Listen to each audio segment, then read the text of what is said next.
لم يكن الذين كفروا من أهل الكتاب والمشركين منفكين حتى تأتيهم البينة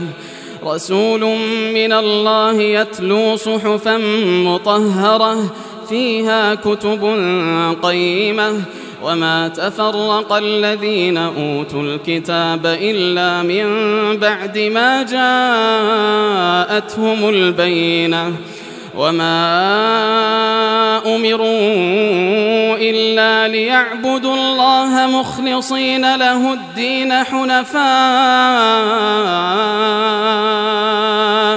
حنفاء ويقيموا الصلاة ويؤتوا الزكاة وذلك دين القيمة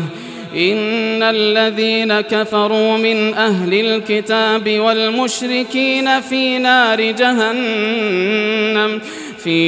جهنم خالدين فيها أولئك هم شر البرية إن الذين آمنوا وعملوا الصالحات أولئك هم خير البرية جزاؤهم عند ربهم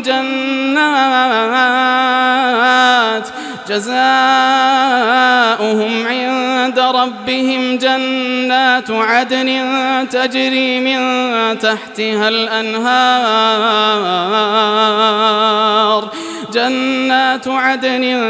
تجري من تحتها الأنهار خالدين فيها أبدا رضي الله عنهم ورضوا عنه ذلك لمن خشي ربه.